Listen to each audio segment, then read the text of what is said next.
সোমবার রাত ৯টা হঠাৎই নিরাপত্তার চাদরে ঢেকে ফেলা হয় ঢাকার মার্কিন দূতাবাস। ভারী অস্ত্রশস্ত্র ও সরঞ্জাম নিয়ে মাঠে নামানো হয় ডিএমপির বিশেষায়িত সোয়াট টিম, সঙ্গে বোম ডিসপোজাল ইউনিট এবং পুলিশের বাড়তি সদস্য।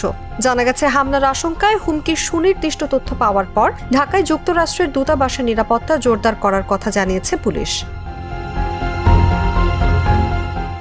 ডিএমপির গুলশান বিভাগের সহকারী কমিশনার মাসুদ আলম জানিয়েছেন, নিরাপত্তা ঝুঁকি তৈরি হতে পারে এমন আশঙ্কা থেকেই মার্কিন দূতাবাস এলাকার নিরাপত্তা জোরদার করা হয়েছে। তবে নিরাপত্তা ঝুঁকিটি কী ধরনের এবং সুনির্দিষ্ট হুমকির তথ্যটি কী তা বলেননি তিনি।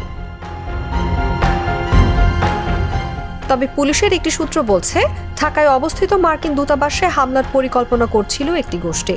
হামলা করতে পারে এমন ৩ জনের পরিচয়ও এরই মধ্যে নিজস্ব তদন্তের বরাতে মার্কিন দূতাবাস কর্তৃপক্ষ নিশ্চিত করেছে।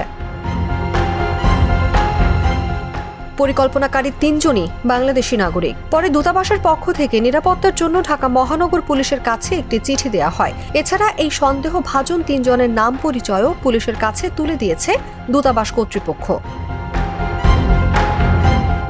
অনুভা বিশ্বাস, জাগো নিউজ।